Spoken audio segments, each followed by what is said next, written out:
Bonjour à tous, aujourd'hui je vous propose la rediffusion du live TikTok que j'ai fait avec Fred Julien. Un épisode atypique où on a parlé un peu de tout, des réseaux sociaux, de pêche, de voyage de pêche, de comment il prépare ses compétitions. Le son est vraiment pas terrible, m'en veuillez pas, on a galéré un peu avec Captain Julien pour faire ça, mais si ça vous intéresse, je vous invite à jeter un œil à cette vidéo, à ce podcast finalement, plutôt sympa, plutôt détendu. Donc c'est déstructuré, c'est à la cool, sans stress. Voilà, vous me direz ce que vous en avez pensé. Merci beaucoup et bonne écoute. Salut. Bah écoutez, ouais, on était sur les AP et PMA, sur le fait qu'il y a pas mal de monde qui fait un boulot bien, et que l'objectif de la vidéo, c'était pas de stigmatiser, on va dire, ces bonnes actions locales, mais plutôt de dire que le système était assez mal foutu, avec des gens qui étaient là depuis quand même hyper longtemps, assez dur à faire bouger. Enfin voilà, c'était un peu ça, toi, le message que tu voulais faire passer quand on s'est parlé, Oui, t'es pas oui, un c'était que, en anti-AP fait, PMA. effectivement, Ah, quoi. il y a plein de gens qui font des trucs chouettes. Et tu vois, vis-à-vis du podcast qu'on a fait, j'ai des gens qui sont venus me demander, ben voilà, en fait, moi j'aimerais bien me prélever, mais en fait, ton conseil, c'est quoi? Et ça me montre bien que euh, ben, ils sont perdus, ils ont entendu parler de fenêtres de capture, de tout un tas de choses, et chacun a raison dans son coin. Ouais. Et en fait, du fait que du fait que rien n'est repris au niveau national et que c'est que des entités locales qui essayent de faire bouger les choses. Et Voilà, qu'est-ce qui manque pour que, tu vois, moi je vois beaucoup dans les commentaires des vidéos, dès lors qu'il y a un gars qui en parle, les gens me disent Fred président, j'ai eu Gaël président, j'ai eu, enfin bref, je peux te faire la liste. Et qu'est-ce qui manque pour que des gars comme vous y aillent avec un peu, avec une volonté impactante? Est-ce que c'est un truc qui est envisageable? Est-ce que c'est jouable ou pas? et au, chacun, à certains moments donnés, a été un peu gargouillé avec la FNPF, voir ce qu'on pouvait faire, etc. Et au bout d'un moment, tu te dis, bon, voilà, tu en sors parce que tu sais que ça va rien donner et que il y a une autre façon peut-être de voir, c'est de dire, bah, écoutez, vous voulez rien changer, vous changez rien, pas de problème. Hein, continuez de laisser les pêcheurs pros pêcher les civelles, interdisez aux pêcheurs loisirs de pêcher les anguilles. Je l'entends, si tu veux, tu vois. Mais au final, ça devient inadmissible par beaucoup et on vient à combattre des choses qu'on devrait embrasser, c'est-à-dire qu'on devrait être content d'arrêter de pêcher l'anguille pour supporter la cause et en même temps, on devrait être content parce que pendant que nous, on supporte la cause et qu'on fait un bout de chemin, eh ben, les fédérations et les pouvoirs publics auraient fait le reste du chemin, c'est-à-dire d'interdire toute pêche pro Ouais. de civelles. Tu vois, et là, on avancerait. Le problème, c'est que comme en haut, on a perdu du pouvoir et on a laissé le pouvoir, oui, il y en a qui disent que c'est les DDT qui. Voilà, mais les DDT, on les a laissés. J'ai plein d'exemples où les gens te disent, ben en fait, les DDT, elles envoient même plus les invitations aux Ah ouais. fédérations. Ben oui. Si tu veux, quand tu deviens quantité négligeable, ou quand tu participes pas, ou quand tu dis, ben faites la réunion, je viendrai pas, voilà. Parce que, au bout d'un moment, si tu veux, Ouais. faut pas s'étonner. Tu vois, et on devrait faire fêter cause avec, à certains moments, avec ce que beaucoup appellent les écolos escrocs. Ah ben non, en fait, c'est pas des écolos escrocs, c'est juste ils mènent leur barque. Et en fait, on devrait avoir fêté cause avec eux et savoir ben justement naviguer, leur montrer que par le dialogue, nous aussi on a des idées, que c'est Ouais. pas blanc ou noir. Et après, ce que me disait la personne dont tu m'as communiqué le numéro il y a quelques jours, c'est que il y a même des réunions, et lui m'expliquait que c'était comme ça avant lui, en gros, où lors de la Fédé, soit tu envoies les questions 6 semaines avant, soit il n'y a même pas de questions à la fin, histoire d'être tranquille. Ouais. Et surtout, comme ils savent, ils te disent bien comment y répondre, ou on te fait bien sentir que fais attention parce qu'en fait, bientôt, il y a une subvention. C'est quand même un truc de malade, quoi. Et c'est la réalité. Et la FNPF a s'imposer, oui. Sauf qu'en fait, la FNPF, elle impose le statu quo et elle impose qu'elle ne veut rien changer Ouais. du tout. Ouais, bah, je sais pas si c'est gagné cette partie-là. Il y a des gens qui ont envie, hein, les gens qu'on connaît. Ça, pour moi, une des choses qu'on peut faire, et tu vois, c'est Bastien qui l'a fait, là, un des youtubeurs qu'on voit en ce moment, là, quand ils sont allés sur le Doubs, parler des problèmes dans le Jura, parler des problématiques des laiteries de Comté, les fruitières de Comté qui ont tuent les rivières Ouais. en même temps. Et en fait, ils ont mis le feu là, ça a été repris par Hugo, là, comment il s'appelle là, c'est Hugo Ouais. Clément. Ah oui, je vois, ouais. Et ça a fait la une des journaux où tout d'un coup, lui, il a repris en fait une info qui Ouais. vient des pêcheurs. Il dit, haro sur le comté, il faudra arrêter la production de comté. En gros, il a dit mangez plus de comté.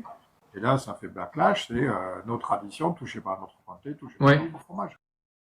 Et on s'est pris en revers et on a été balayé, tant et si bien que même la FNPF s'est désolidarisée C'est du quand même un message. truc de malade.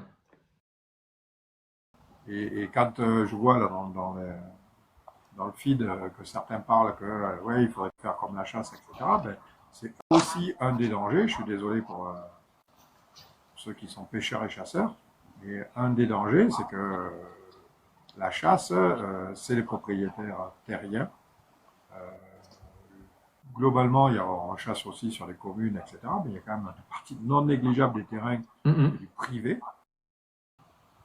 Et donc, le poids du propriétaire foncier n'est pas le même que nous, simples consommateurs de pêche, Ouais. qui n'appartient à personne. C'est-à-dire que l'eau et les poissons, on n'a pas le droit de l'arrêter, et ça n'appartient à personne. Vous possédez la berge et le fond, mais pas l'eau ni les poissons. Mais tu vois, la chasse, moi, je me souviens, mon père et chez mes grands-parents, en fait, chaque ville, tu as une petite association, et en fait, tu es obligé d'aller voir les agriculteurs qui ont chacun un droit de chasse. Sinon, tu peux pas avoir ton droit de chasse sur la commune ou les environs. Et du coup, ça fait des trucs. Mon père, il chassait dans 2 villes, tu vois, enfin 2 villages. C'est vraiment hyper restreint. Et à chaque fois que tu veux aller dans un autre spot, tu es obligé d'avoir un agriculteur qui te donne son droit. Oui, et donc derrière la chasse, si tu veux, il y a le lobby des agriculteurs, de la FNSEA. Il y a tout un tas d'argent qui est donné pour limiter la prédation des animaux sauvages sur les cultures. Et comme par hasard, tu t'aperçois que les cochons grillés qui ont pris le pas et qui se reproduisent à la vitesse des cochons et non pas à la vitesse des sangliers de l'époque. Et aujourd'hui, on se retrouve à payer ça parce que sinon, ça coûte trop cher aux agriculteurs. Mais on n'est pas très bon pour se défendre. Je sais plus avec qui j'en ai parlé, mais les chasseurs, ils y arrivent, tu vois. Donc, enfin, c'est quand même fou. Exactement. Pour répondre à Bruno, c'est exactement ce que je dis. C'est-à-dire, on paye une taxe piscicole pour les emplâtrements, ce qui est un emplâtre sur une jambe de bois. Mais en fait, ça ne fait pas de nous les propriétaires des poissons, ni de l'eau qui passe. Et ça, c'est vraiment une particularité de la gestion de. Ouais. C'est res mulus ou un truc comme ça. Ok. Il y a d'autres choses suite à l'interview qu'on a faite là il y a quelques jours. Il y a d'autres sujets où tu aurais aimé qu'on approfondisse un peu ou sur lesquels on revienne. Parce que c'est un échange assez long, assez fleuve. Moi, j'ai eu pas mal de retours. On a parlé d'ailleurs hier avec Numa du côté, il y avait la FCPL, le défi Predator, etc. C'était assez intéressant de vous entendre les deux, tu vois, chacun de votre côté. T'as des sujets comme ça, toi, sur lesquels t'aimerais qu'on discute un peu, qu'on revienne? Ouais, non, après, là, tu vois, ce qui fait plaisir, c'est de voir que, au final, tu en parlais de street la dernière fois. Tu vois, dans l'actu de la semaine, les Français sont médaille de bronze au championnat du monde de street. Ouais, trop bien.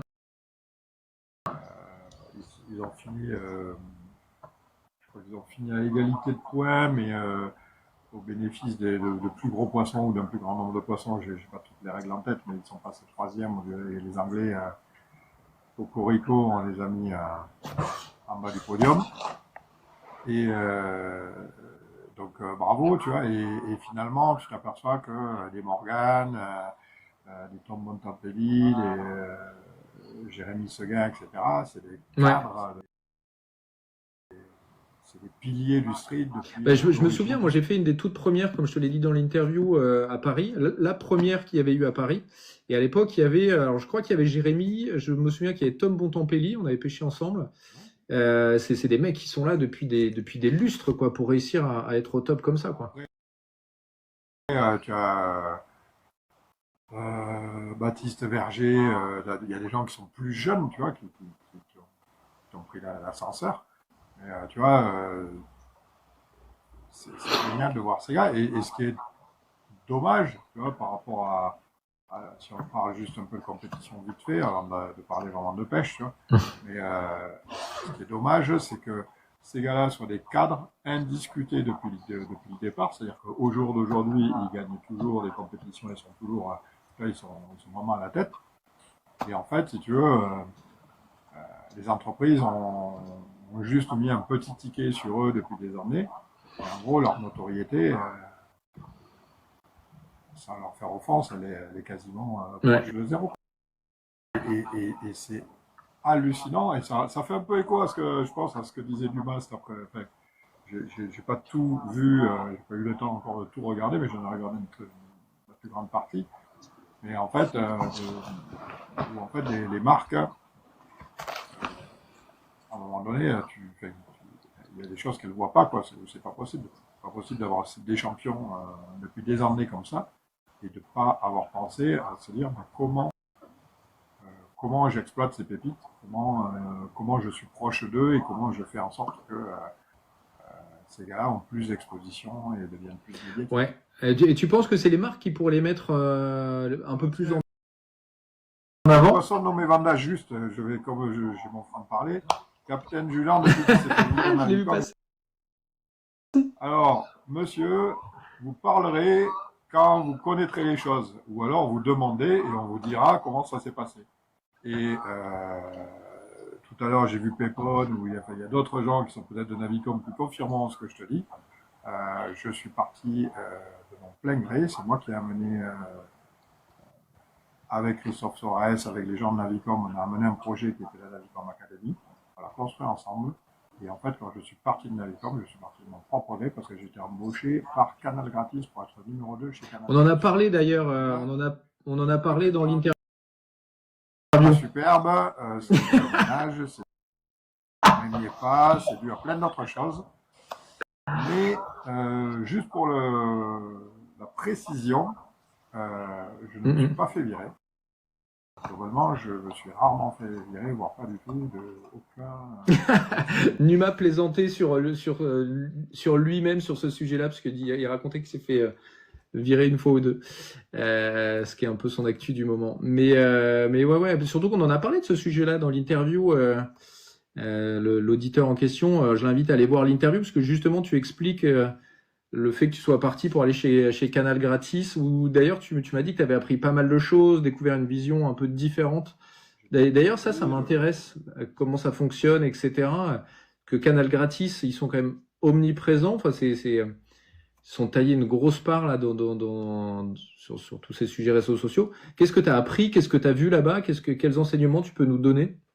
Non, j'ai appris, c'est ceux qui sont Canal Gratis, c'est le boss de Canal Gratis. Si tu veux, en gros, il a sourcé des gamins qui avaient 15 ans, 16 ans, il allait les voir à l'école, il a eu le culot de leur dire, ben voilà, vous allez arrêter l'école et vous allez devenir un youtubeur. Ah ouais, il les a poussés à faire ça. Ouais, il les a débauchés de l'école, quoi. Oh putain. Ninja. Il a pris des ninjas. Et en fait, il les a amenés petit à petit à grandir. Voilà, c'est quelqu'un qui a une connaissance de l'Internet, totalement, qui est énormissime. Et ils ont mené leur barque de façon magistrale, quoi. C'est devenu des experts et c'est probablement dans les premiers experts en Europe. Si bien que tu vois même les gars comme Black Tip Page ou d'autres monstres de la pêche internet aux US étaient connectés avec eux dès le départ. Ils s'échangeaient, ils sont allés là-bas pêcher avec eux, ils sont venus, ils sont à un niveau. Mais c'est eux qui finalement sont à l'origine. Aujourd'hui, même des gens qui, tu vois, quelqu'un comme Tristan, je pense, pourrait le dire, il a été formé. Quand on l'a embauché à Canal Gratis, il a été formé à cette école-là. Et quand on parle de formation, c'est vraiment une formation. C'est pas pour rire. Plusieurs semaines. Il y a des choses que tu as appris là-bas dont tu te sers encore? C'est sûr. Ne serait-ce que par le fait que c'est des gens qui se nourrissent beaucoup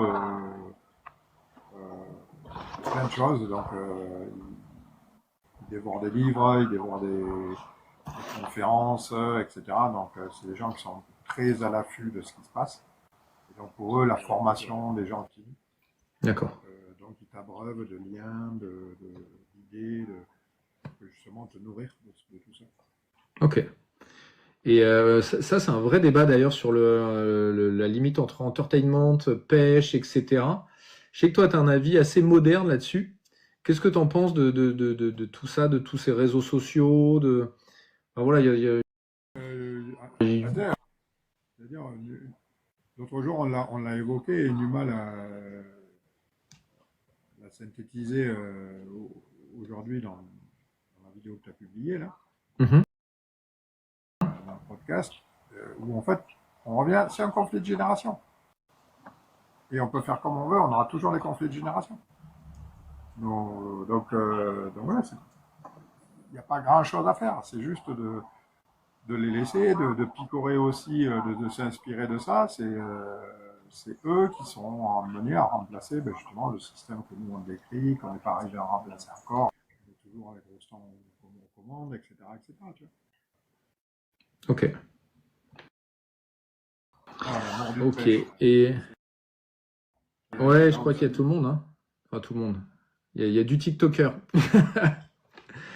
N'hésitez pas si vous avez des questions pour Fred. Au-delà de l'épisode, Fred, moi je me questionne toujours, un mec comme toi, combien de jours il pêche dans l'année? Tu pêches beaucoup ou pas? J'ai pris un sacré recul ces derniers temps. Parce qu'en fait, justement, le fait d'être un peu multi-activité,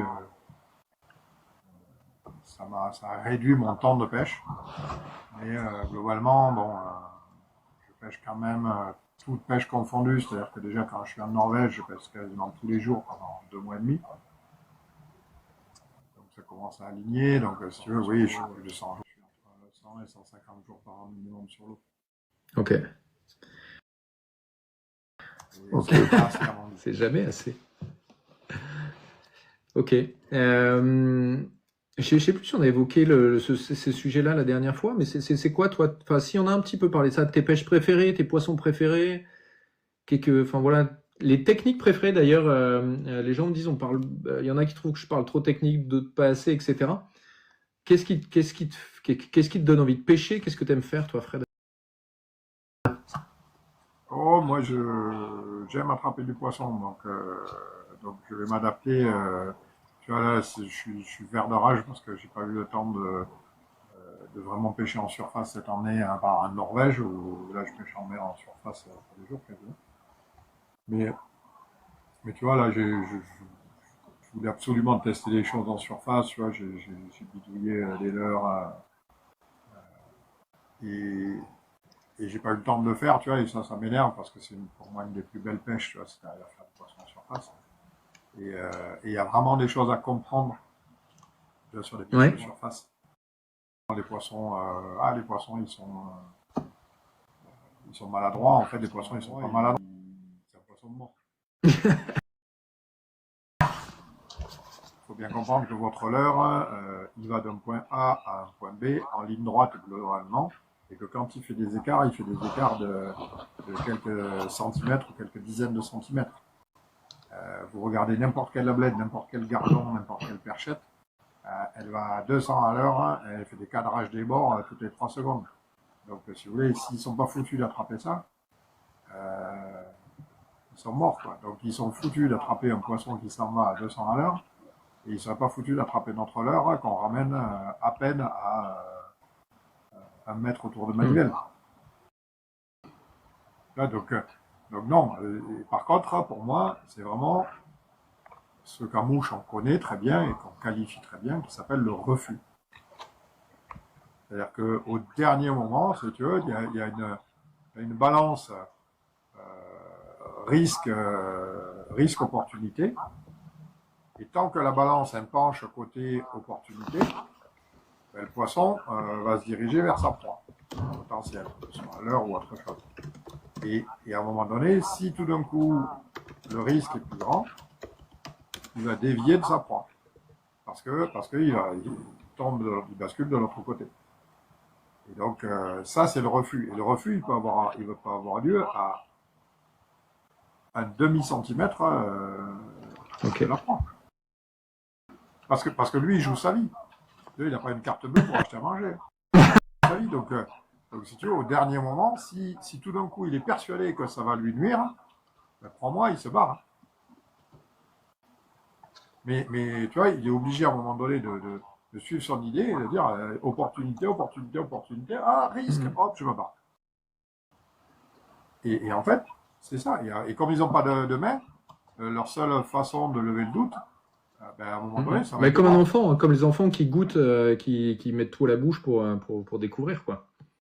Là, il y a aussi ce truc-là, quoi.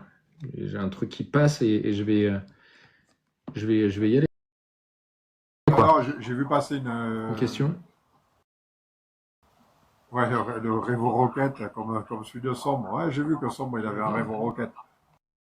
Mais même avec celui-là, t'inquiète pas, ils vont plus vite que ton Revo Rocket. Le burner fond les manettes. Et d'ailleurs, tiens, en parlant de vitesse, ça c'est un sujet dont on parle pas assez.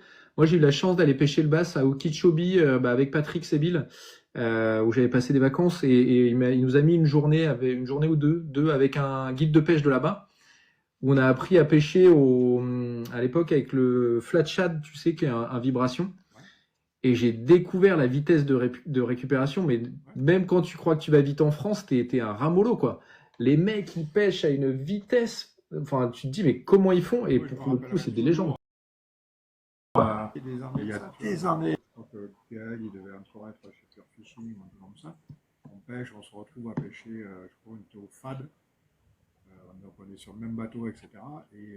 Et en fait, j'ai pris une leçon de pêche du Sambre au crankbait au lipless, avec des lipless. Dans 3 mètres d'eau, là. Tu la ramènes pleine balle, c'était bon. Et quand ils voulaient, là, quand ils étaient. Et ça, en fait, tu vois, je te rappelle, c'est Gaël qui m'avait montré ça. Et c'était choquant, quoi. C'était choquant de voir que c'est sombre. Et en fait, si tu veux, c'est rigolo parce que là, on pêchait dans les 4 mètres d'eau max, avec des souches, des trucs, des poissons. Mais au final, si tu veux, aujourd'hui, en pélagique, tu vois des poissons qui chassent, et sur lesquels, à un moment donné, les accélérations vont les faire. Et donc, en fait, si tu veux, souvent quand je dis aux gens, mais en fait, le live, ça fait que confirmer les choses qu'on savait déjà. Voilà, par exemple, tu vois, après, ça amène une direction. Mais en fait, ces choses-là, d'aller vite, d'accélérer à un moment donné, etc. Là, typiquement, le truc, on a tous vu. Tu as passé ta bordure, etc. Il te reste encore 5 mètres, et puis toi, tu es persuadé que tous tes poissons sont sur la bordure, et les 5 derniers mètres, tu les ramènes pleine balle pour relancer. Et en fait, quand tu les ramènes, tout d'un coup, tu vois ton poisson qui arrive de nulle part derrière, là, qui vient te coffrer. Ben, je peux te dire, si ça t'arrive, le poisson, il vient te donner une indication, et c'est une faute professionnelle que de pas l'écouter, le poisson. Il vient te parler, il vient te dire...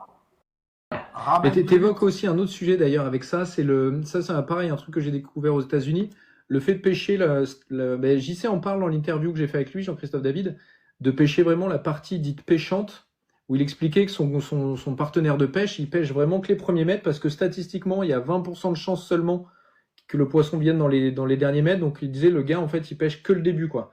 Que le début, et il fait que ça pour être vraiment là où il a la plus de chances de pêcher.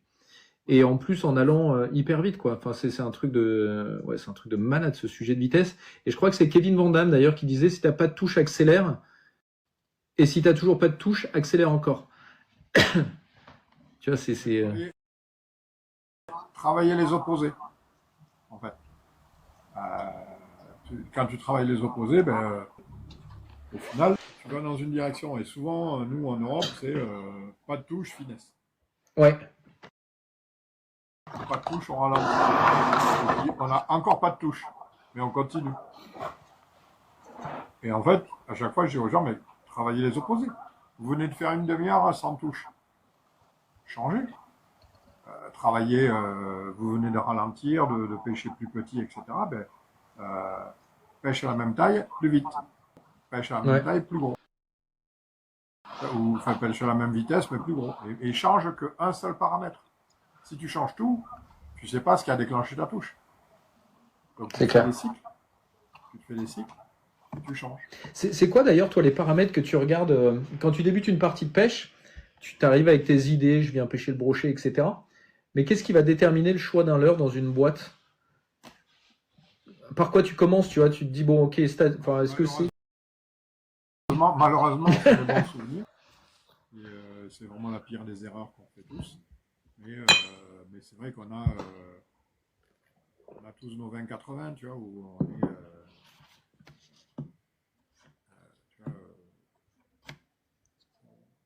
le leurre qui a marché la veille ou l'avant-veille, on va avoir tendance à redémarrer avec. Tu vois. Ouais. Alors qu'en fait, voilà, si c'est le matin, je vais plutôt me dire que, après ça dépend de la saison, etc. Tu vois, été, automne, les poissons vont plutôt monter sur les berges, plutôt monter sur les chalots tôt le matin, avant d'avoir la chaleur de la journée, et puis descendre plus bas. Donc, tu vois, typiquement pêcher la bordure en top water, mais vraiment, quand je dis la bordure, c'est la bordure. Ou pêcher toutes les arêtes, en fait. Tu vois, si la surface et une bordure, en fait, c'est des contraintes physiques. C'est des limites, en fait, et c'est ce qu'on a du mal à comprendre avec la surface. Pouvoir bloquer. Pourquoi la surface est intéressante pour beaucoup de poissons quand ils chassent? C'est parce que les poissons, hormis les poissons volants, ils sortent pas de la surface. Donc en fait, ils vont être coincés et donc tu les coinces là. Donc en plus, si tu les coinces en surface, contre la berge ou contre une pile de pont ou contre un truc, je me rappellerai toujours Perche Pro. On avait un pont, on avait identifié que les perches, grosses perches étaient sur ce pont-là. Et on ne le disait jamais à personne, mais en fait, il fallait jeter à 5 cm et on avait même pas 20 cm sous l'heure d'eau libre et les perches, elles étaient 50 cm devant, elles ne regardaient que cette partie-là et elles venaient prendre que si tu étais sur ces 20 premiers centimètres.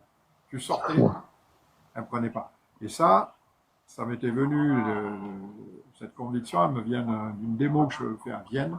C'est un gros aquarium comme il y avait sur le Sandilex, c'était la même chose mais x3. Et ils avaient des basses dedans. Et les basses, bien sûr, ils avaient bac plus 5, ils connaissaient tous les leurres par cœur, tu vois. Et ils ne réagissaient que au vert ou que aux appâts-vivants. Et les leurres, ils les regardaient, ils les connaissaient tous par leur petit nom. Et puis je sais pas pourquoi, je foire un lancer ou machin, et puis mon leurre, en discutant, il se met contre le bord. Et je fais pas gaffe, donc je finis ma discussion, hop, je récupère mon leurre, et quand je le récupère, les basses, et en fait, ils sont quasiment sortis du bassin, ils sont passés à l'extérieur sur le franc-bord, et ils sont revenus et retombés dedans, ils m'ont éclaté le leurre. Et là, je dis, oh, d'accord, ok. Mais ça faisait un moment que je pêchais avec ce leurre-là. Je relance au milieu, rien. Le poisson, il ne bouge pas. Je relance contre le bord, je fais suivre contre le bord, bam, ils viennent taper. Et en fait, je faisais tous les poissons, je les faisais monter que si j'étais collé contre le bord. et pourtant des poissons qui avaient vu le leur, etc.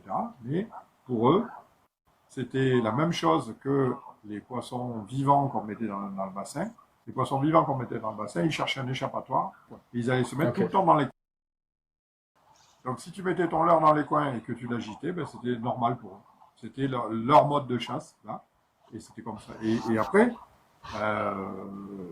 ouais, tu te dis, mais en fait, les piles de pont, c'est exactement la même chose. Faut pas que je jette 50 centimes. T'as une proposition de revanche dans les commentaires de Alan. Ah, bientôt, on fait tout pour tourner fin novembre, la deuxième saison. Et bientôt, on devrait lancer les recrutements. Merde.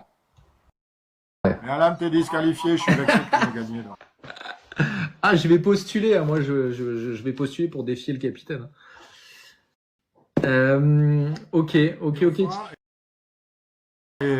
on fera une version kids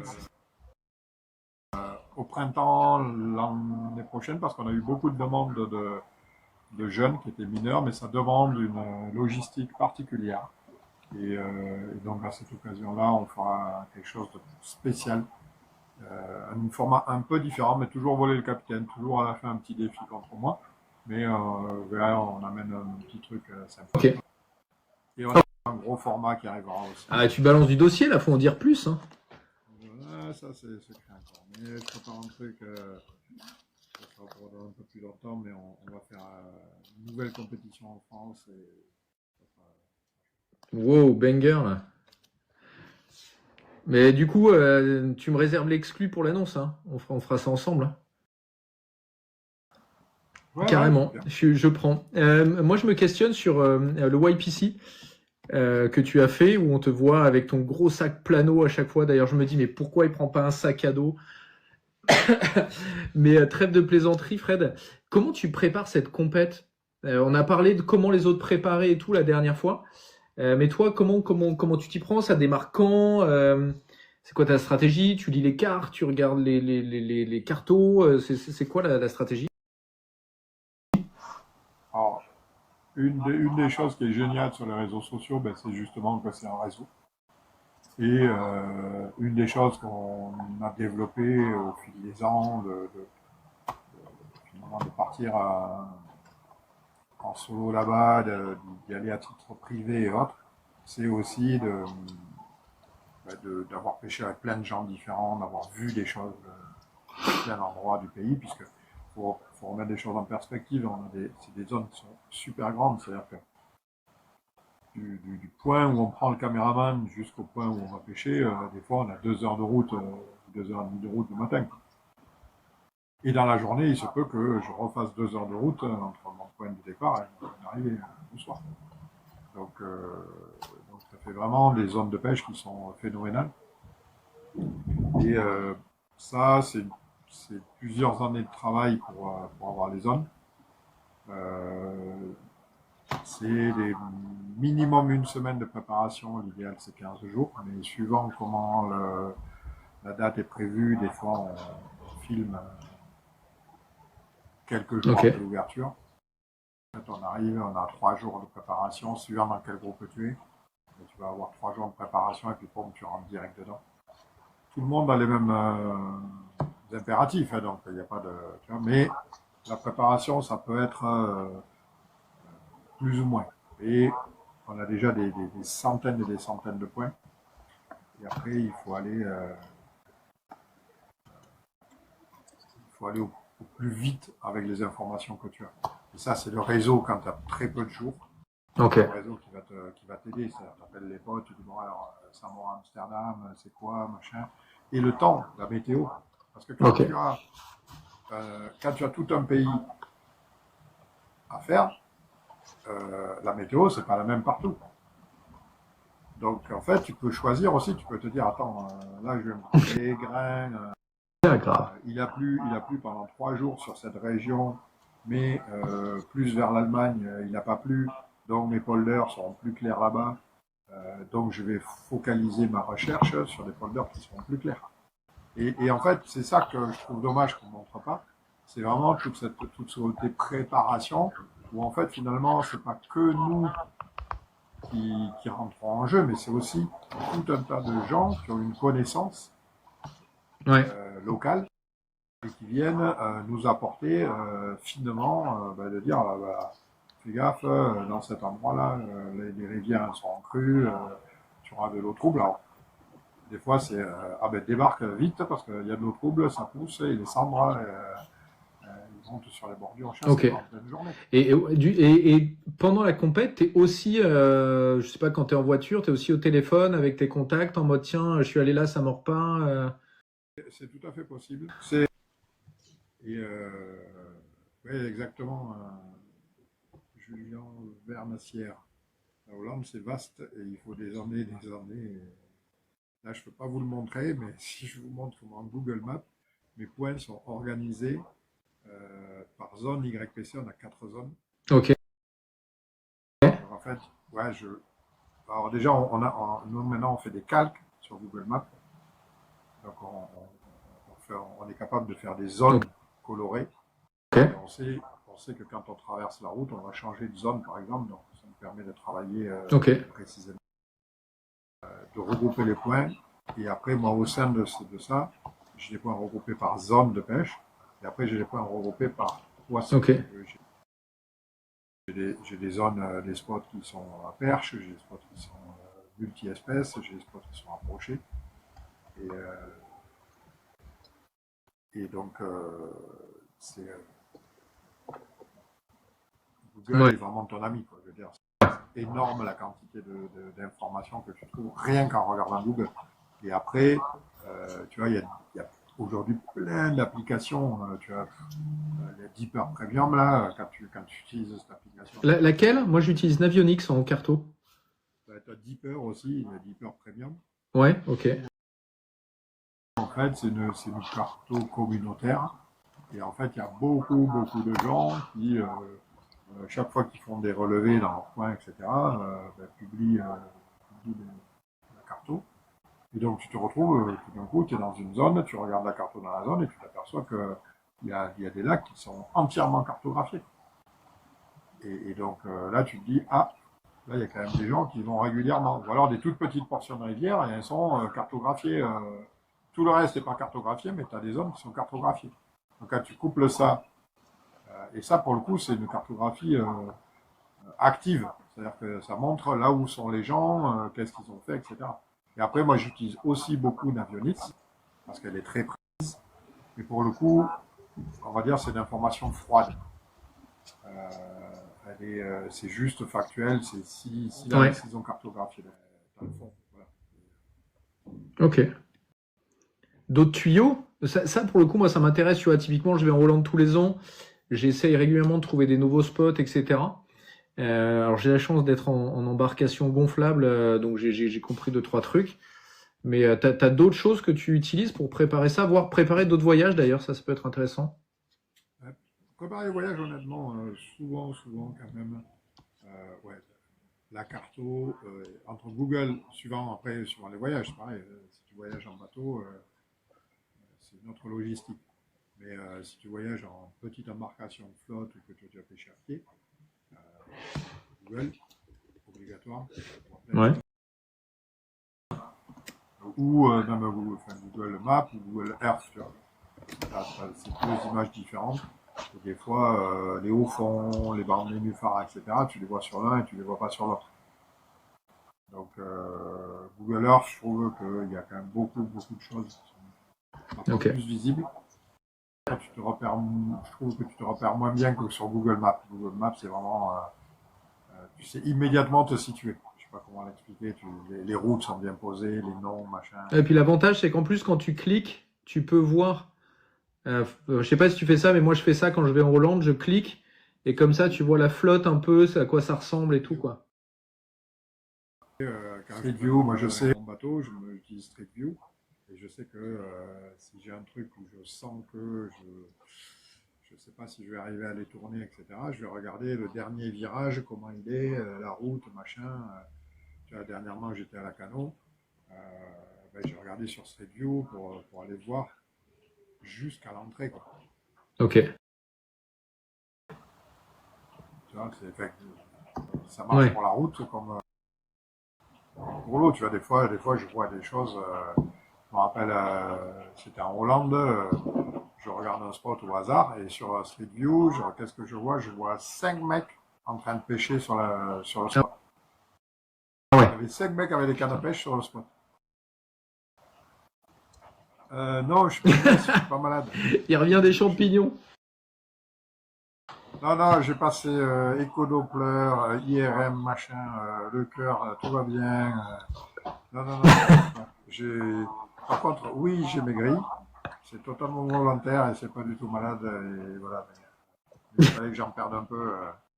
Je suis passé de 118 à 102 maintenant en un an. Donc, oui, oui, j'ai maigri. Mais t'inquiète pas, On a compris que t'aimais bien manger. tout va bien. Les champis et tout, là, tu m'as donné envie tout à l'heure. Je- Et d'ailleurs, toi qui voyages beaucoup, moi, je me suis tourné vers la Hollande parce que c'est un voyage pas cher, entre guillemets. Alors, il y a un sujet, on en parlait tout à l'heure, sur le permis de pêche, etc., qui peut complexifier les choses. Mais globalement, quand t'as pas de thune, tu prends le permis dans une ville et tu peux quand même grenouiller un peu. Est-ce que tu as d'autres spots comme ça qui peuvent être des voyages cool et pas trop chers à faire? Tu vois, moi je pensais à l'Espagne, j'ai fait le Portugal en flotte aussi un peu. Enfin, Ouais, est-ce que ouais, ouais. Après, l'Espagne, faut bien se renseigner. C'est géré par bassin hydrographique. Donc, il faut aller prendre son permis, etc. Il y a des endroits où vous n'avez pas le droit de mettre à l'eau, ou alors il faut respecter, etc. Euh, et donc, l'Espagne, oui, il y a plein de zones là, qui sont géniales. Ça se prépare un peu, mais pareil, avec les réseaux sociaux,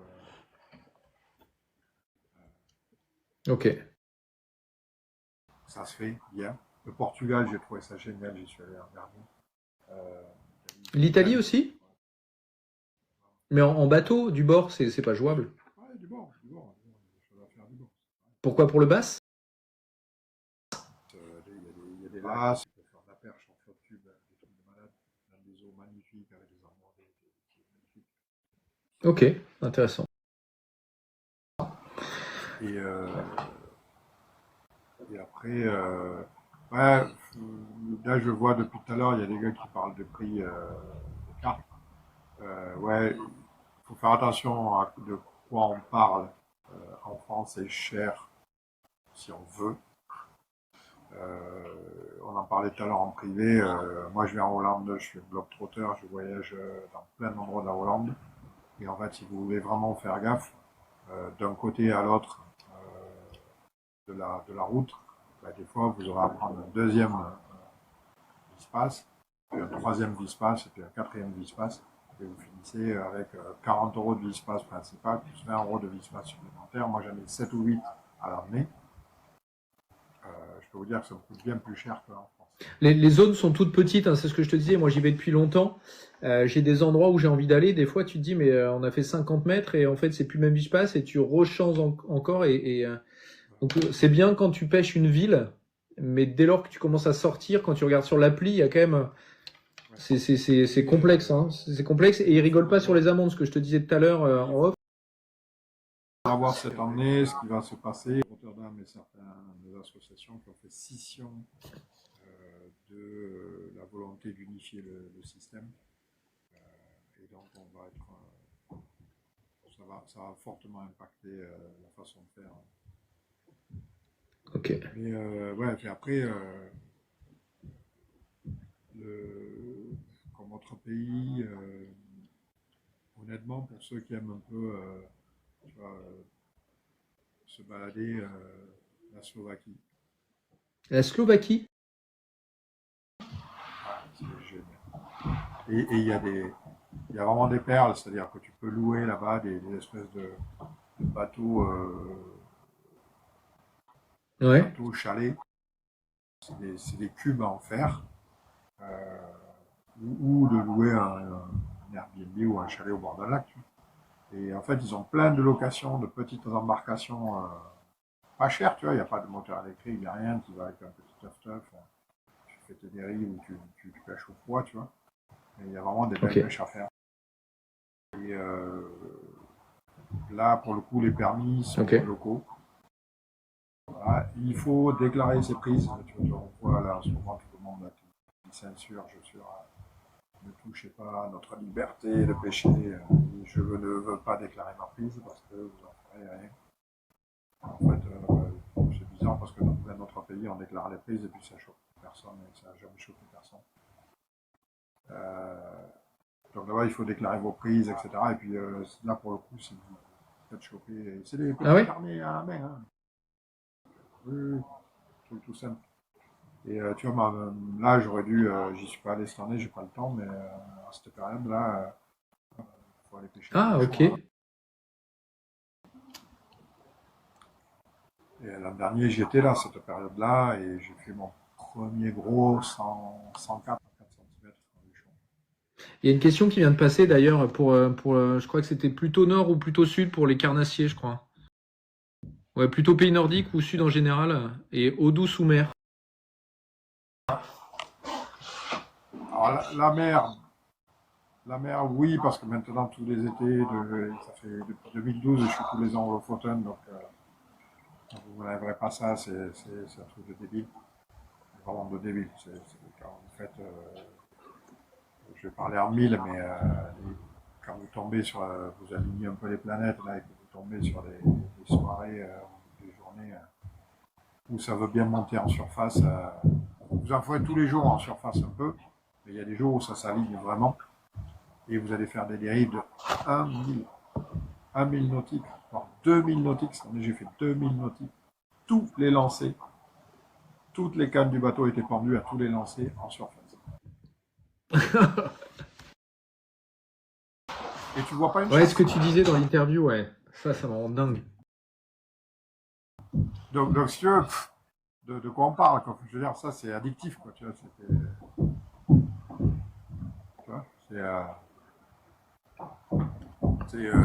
et après, moi, je suis plutôt un gars du Nord parce que j'adore, encore une fois, là, on en parle dans le podcast, mais j'adore ces grands espaces, j'adore ce truc un peu la nature vraiment proche de ce qu'elle a été avant que dérouille, Hmm. avant qu'on pollue un peu tout ça. T'as fait le Grand Nord canadien? Non, non, je suis vraiment finalement, je suis casanier en Europe, mais d'une force. Les gens disent, ouais, tu voyages, machin, mais en fait, je suis un putain de casanier à tourner en Europe, encore. Dans tous les pays, j'ai fait la Tchéquie, la Slovaquie, l'Italie, je suis allé pêcher à Vienne, en Autriche. J'ai traîné vraiment un peu dans tous les coins. Et je suis pas allé voir très très loin. En fait, il y a tellement de choses, je trouve, là. Au final, je me dis, si je passe mon temps à traverser la Bah, t'as quand même je vais y arriver. T'as quand même été pêcher le bass aux États-Unis en compète, quoi. Oui, mais j'y suis allé 2 fois. Enfin, tu vois ce que je veux dire. C'est pas. Je connais des gens qui, quand ils commencent à aller au Canada, ils t'en parlent. Et puis c'est tellement génial et ils ont raison. Tu vois, moi, quand je suis allé à Amistad, à Champlain, Champlain, t'es à la limite du Canada et tu sens bien le truc, quoi. T'as des mudfish, t'as des smallies, t'as des basses, t'as des brocs, t'as des. Et plus tu vas monter vers le Canada, plus tu sens que c'est un truc de débile. Mhm. Mais, mais tu vois, c'est avec ce que j'ai vécu en Laponie, dans le nord de la Suède ou en Finlande, tu vois, Finlande, c'est pareil. Il y a la Russie aussi. Bon, c'est plus trop d'actualité là, mais la Russie, t'as fait? Non, Non? non, Moi, j'ai fait le c'était un de mes Kamchatka et rêves. c'est dingue. Ouais, c'était un de mes rêves justement d'aller au Kamtchatka. J'avais 20 ans à l'époque, je voulais y aller. Et j'ai failli y aller quand j'étais en Norvège. Ouais. En fait, au lieu d'aller au Kamchatka, je suis allé faire le Brest 92, des vieux gréments. C'est pas le même délire. Et en fait, on a fait un road trip avec mes potes norvégiens depuis la Oh, Norvège. Et on a descendu toute l'Europe et on faisait des arrêts et on s'est mis des putain. races. pour finir à Brest 92, et là, c'est encore mieux. Et en Norvège, justement, tu as pêché un peu en eau douce? Parce qu'on t'entend beaucoup parler de la mer, là, mais il y a des spots à brocher. Ouais, il y a des spots à brocher. Ouais. J'ai pêché autour de l'île Hammer, dans le sud. Ouais. Et pas mal de chouettes lacs, il y a vraiment de vraies belles populations de brochets. J'avais tenté le coup pour faire un fly sud jerk là-bas, j'étais allé m'entraîner un peu. Et puis je n'étais pas tombé ce que je voulais. Ok. Et donc, mais oui. Très très beaux endroits, tant et si bien que cette année, je crois qu'une des équipes de fly sud Ouais. était en Ça, Fly versus Jerk, c'est aussi un sacré truc. Quand tu vois les mecs, il y a un épisode, là, j'en parlais avec mon pote quand on était en Hollande. Les mecs, ils sont tankés toute la journée à balancer des leurres de 45 cm dans un port, là. Tu te dis, waouh, faut avoir le moral, quoi. Ouais. Ah, moi, ça m'empêche. Ça, par contre, j'adore le big bait.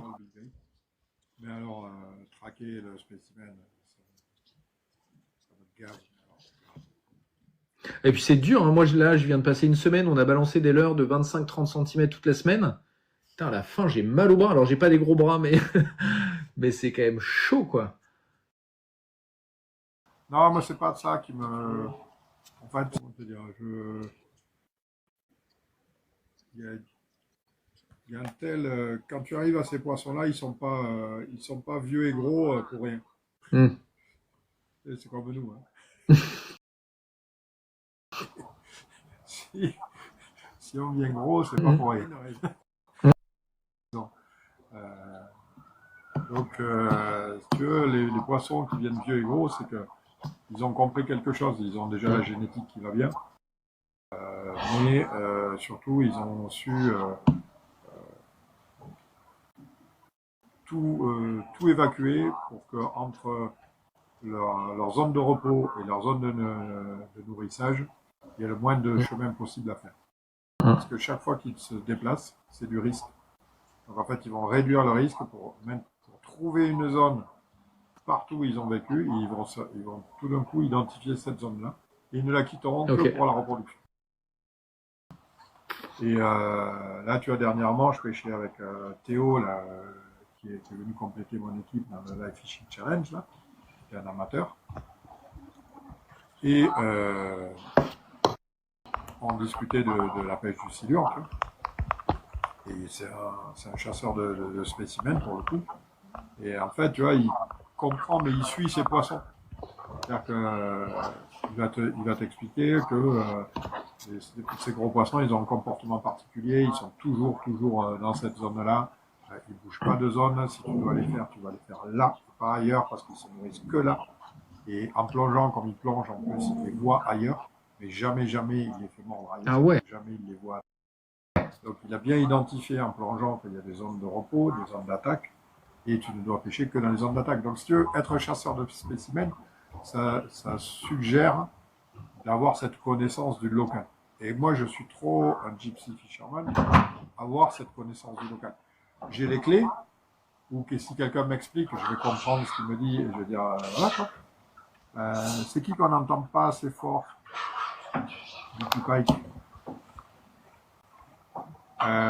Tu vois, j'ai les clés, mais au final, comme je ne fréquente pas assez le lieu, le spécimen, je vais passer à côté.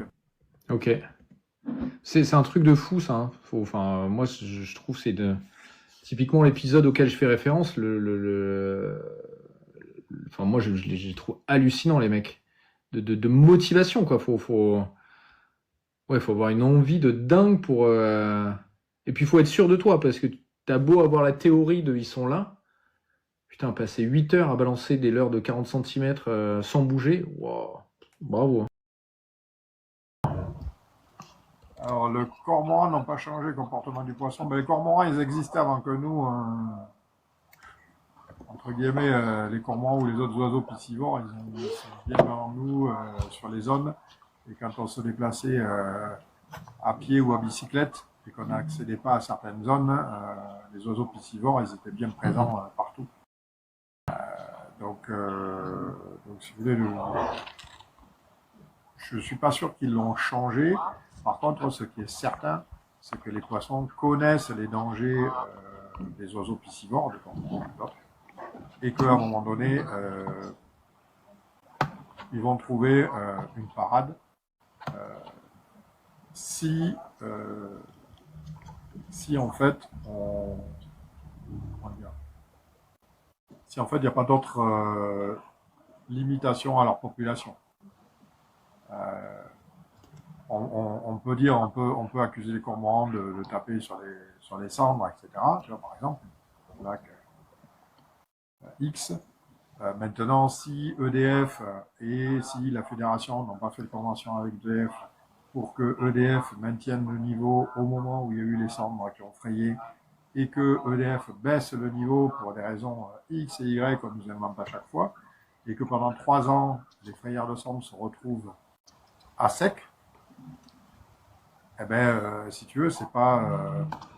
là, c'est une génération de poissons qui fout le camp. Donc tu fais ça pendant 3 ans, tu rajoutes par-dessus des cormorans, ça n'a pas du tout le même effet que si tu as tous tes cendres qui se reproduisent, les populations d'alevins qui se portent bien et qui explosent et qui font une biomasse extraordinaire qui pourrait supporter une prédation de cormorans. Donc, qu'on soit bien clair, je ne veux pas dire qu'il ne faut pas agir contre le cormoran, mais il faut en premier lieu aussi agir pour faire en sorte que les reproductions soient bien protégées et qu'on s'assure qu'il y a des actions qui sont menées dans ce sens. Et des actions qui sont menées dans ce sens, j'ai un exemple en tête, je ne citerai pas les APPMA qui sont en cause, mais en Bretagne où j'étais il y a quelques années encore, il y a 2 ans, où la PPMA met en place des frayères à cendres, où quand tu vas faire les relevés de frayères à cendres, tu trouves que les frayères à cendres ont été retournées, donc il y a bien quelqu'un qui est venu soit essayer de pêcher, soit niquer la frayère. Que quand tu appelles la Fédé pour avoir les gardes, ils disent non, nous, on se déplace pas pour ça, vous vous démerdez, c'est vous qui avez voulu faire le truc, et qu'il n'y a aucun soutien de la Fédé sur essayer de faire en sorte qu'il y ait plus de cendres dans le lac. Mais il n'y a pas que le cendre, hein. D'ailleurs, moi je vois la rivière chez moi. Mais oui, mais c'est le cas même sur le brochet, hein. Quand tu vois qu'ils ouvrent les. Enfin, chez nous, il y a plein de bras morts, tu vois. Ils ont fait sauter les barrages. Donc là, maintenant, c'est grillé qu'il y aura plus de brochet. Mais même avant, en fait, les gars, ils ouvraient les barrages juste avant les crues, histoire d'être sûr que le niveau soit bas. Bah, en fait, les trucs, ils peuvent plus rentrer. Et après, tu peux attendre ce que tu veux, en fait. Ouais, voilà. Alors qu'en fait, si tu veux, si on avait justement travaillé main dans la main, qu'on ait des conventions, que on comprenne qu'on éventuellement modifie les ouvrages pour avec des bâtards d'eau qui freinent et qui piègent tu vois, l'eau dans certains bras, etc. Ben, mais ça, tu vois, ça existe. On revient à la discussion du début. Certaines APPMA novatrices ont réussi à mettre des projets en route où justement les bras entiers de lac sont condamnés, on monte l'eau dedans, on inonde, on s'assure que les poissons rentrent dedans, qu'ils pompent dedans, et si jamais l'eau baisse, on a des bâtards d'eau qui maintiennent l'eau dans ces bras morts.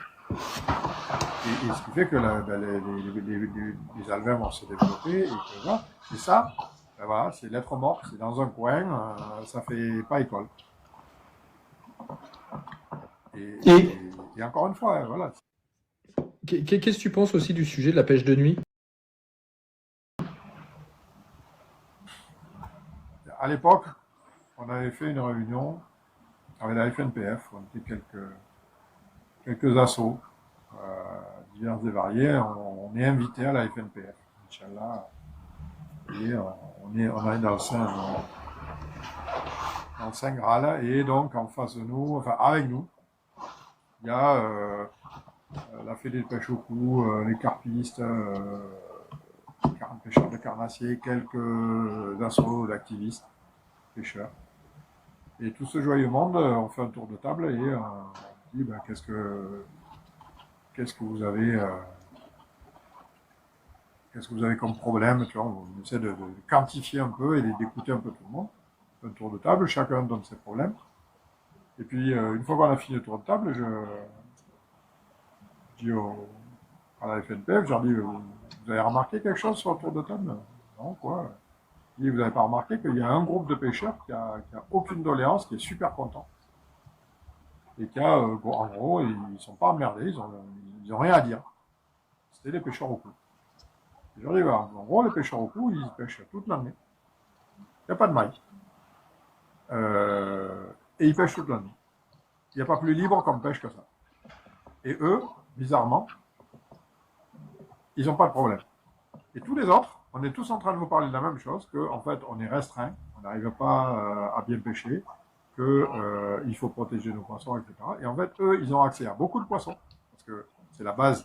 Donc en fait, dans la biomasse, c'est eux qui ont le plus grand nombre de poissons et la plus forte biomasse. Donc déjà, ils ont globalement un avantage, même si à certains endroits, on s'en plaint. Mais globalement, ils s'adressent à la quantité de poissons qui est la plus grosse dans nos eaux. Ils pêchent toute l'année et en gros, ils font ce qu'ils veulent. Pas de maille. Donc, moi je leur avais dit, les gars, si vous arrêtez pas de nous casser les couilles, on va continuer de vous demander plein de choses. Libérez le truc. Laissez-nous pêcher la nuit. Par contre, faites en sorte que les règlements ils puissent être adaptés et que vraiment vous libéralisez le contrôle et que vous ayez une politique de contrôle, mais qui descende du haut vers le bas. C'est-à-dire que vous dites tout azimut. C'est-à-dire que vous allez voir le gouvernement et vous leur dites, voilà, maintenant on en a marre.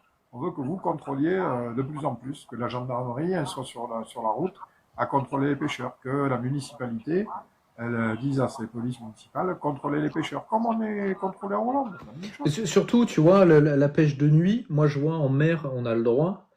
En tout cas, par chez moi, je sais que c'est pas partout pareil. Mais ouais, l'été, juillet, août, t'as vite fait du monde, tu vois. Mais moi, je pense que si c'est ouvert, il y aura quand même pas grand monde au bord de l'eau, peut-être une fois ou deux, peut-être sur certains spots. Mais en fait, moi, je te dis, hein, si je veux aller à la pêche tranquille, j'y vais ce soir, j'y vais demain soir. J'y étais hier soir jusqu'à 1h30 du matin. À part mon pote, j'ai vu personne, hein.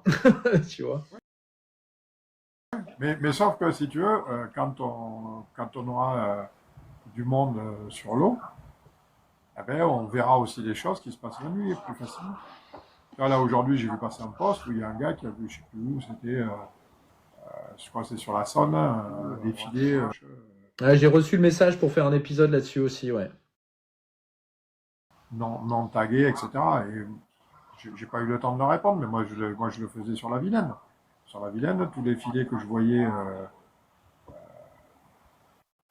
qui n'étaient pas dûment répertoriés avec un numéro, etc., bah, c'était hors de l'eau, sur mon bateau, et puis basta. Et j'ai appelé la fédé, et je leur disais, voilà, j'ai enlevé un filet à tel endroit, il est à la poubelle là-bas. Si vous voulez le récupérer, voilà, et les 3 quarts du temps, les gars, ils me répondaient, et encore que là où je l'ai enlevé, la fédé s'en occupe. Mais tu vois, si jamais j'avais personne, moi jamais envoyé personne pour récupérer le filet. Moi, j'ai enlevé les lignes de fond aussi. Vers chez moi, il y avait pas mal de lignes de fond pour les anguilles et tout. Et ouais. Yes. Ok. J'ai quelques questions, etc. Je suis en train de remettre, mais tout à l'heure, il y a une personne qui posait une question, je sais pas si elle est toujours là, sur le côté, on va dire, attends, je sais pas ce que ça veut dire ça, sur comment dire la pêche professionnelle, mais au sens professionnel, comme toi, comme les gens que j'interviewe, la pratique. Quel avenir tu lui vois à tout cet univers professionnel de la pêche?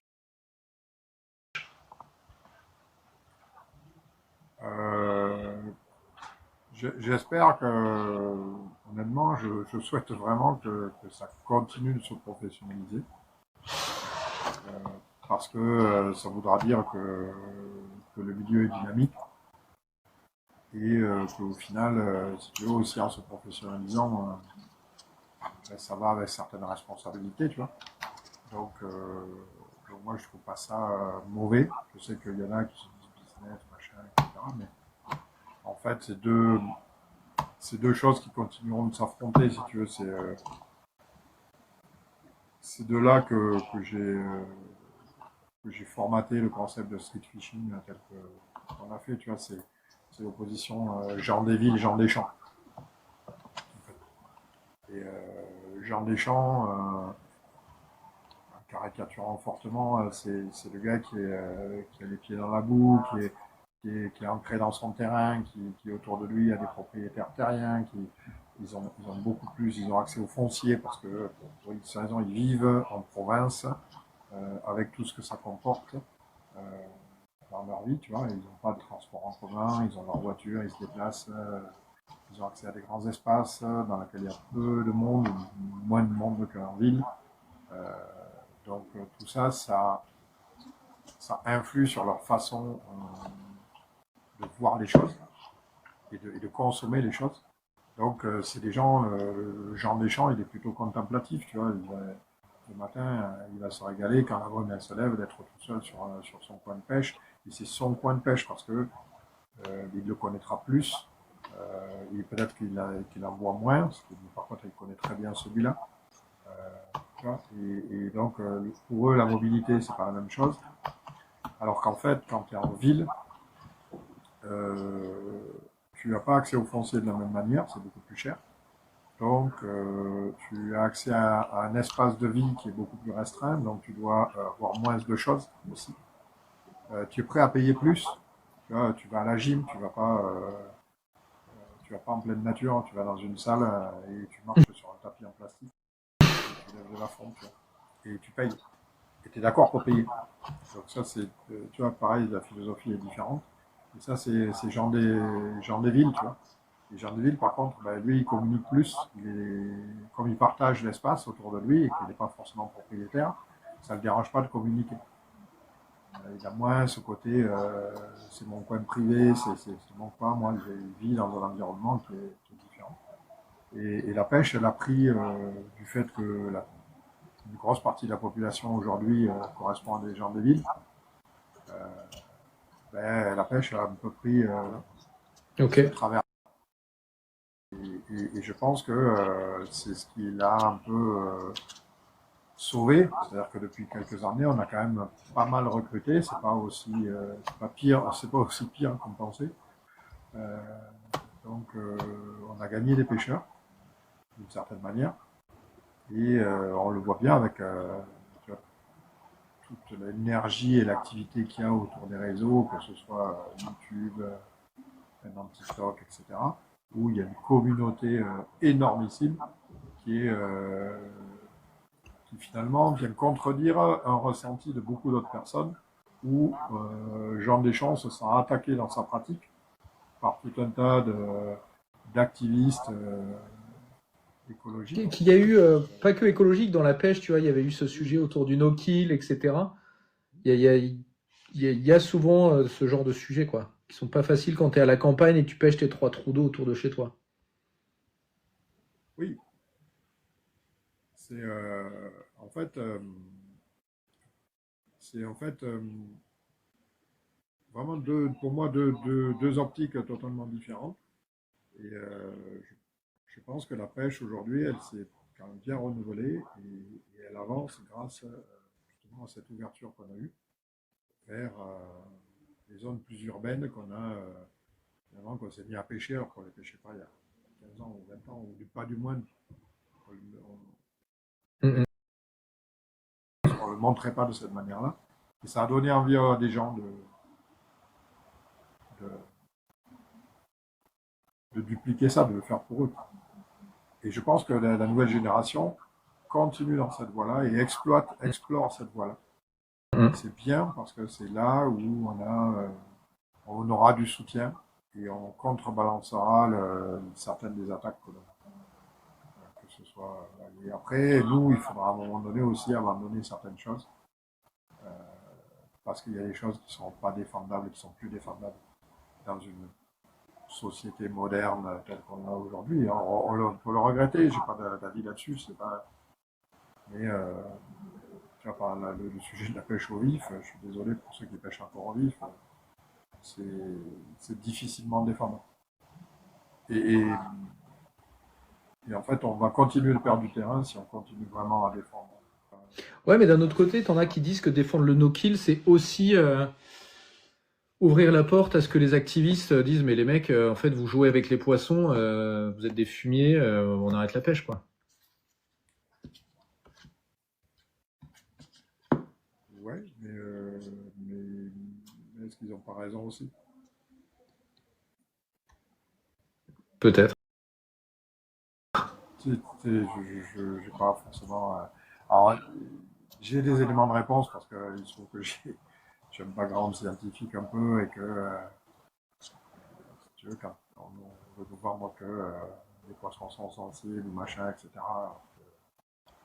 S'ils étaient sensibles, ils ne nous feraient pas des oursins ni des huîtres, ni des perches avec des épines comme ça. Tu vois ce que je veux dire? C'est quand tu as une perche avec des épines comme ça et que tu viens au prendre du gosier, tu m'expliqueras si tu te piques pas ou tu m'expliqueras si tu sens des douleurs. Tu vois, donc ils sont pas faits comme nous.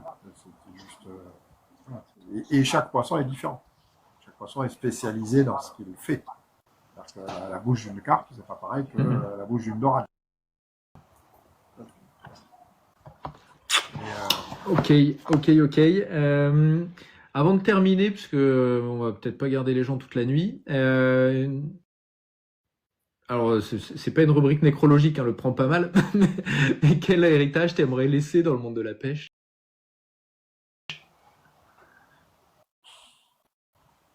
Si on peut avoir contribué à avoir converti quelques personnes à aimer ça, à devenir pêcheurs, ou du moins à nous percevoir de façon plutôt positive, on aura déjà posé une pierre à l'édifice. Tu vois. Et si on fait en sorte de par ce qu'on a pu produire en tant que personnage médiatisé, à éduquer un peu sur certains aspects notamment de protection, ou même sans parler vraiment de protection, même sans que des gestes, tu vois. Tiens, un truc, on parle de tuer les poissons, etc. Tu vois, en Norvège, là, on descend les quotas. On avait un quota pour les touristes qui était à 18 kilos, 18 kilos de poissons. Ouais, j'ai vu, ouais. Ou autre. On peut lever 18 kilos de poissons. Cette année, on passe à 15 kilos. Et l'an prochain, on passera à 10 kilos. Et potentiellement, on peut passer à 0. Si tu veux, moi au camp, je dis, écoute, on va accompagner ça. Et en fait, on va mieux tuer nos poissons. Et on va faire en sorte que la qualité des poissons qu'on prélève, elle soit optimale. Et donc, on va comprendre comment on va tuer un poisson, on va faire des gimets. Je vais me former moi, parce que tu vois, la première des personnes qui n'est pas formée, c'est moi. Et je vais me former moi pour après, derrière, amener ça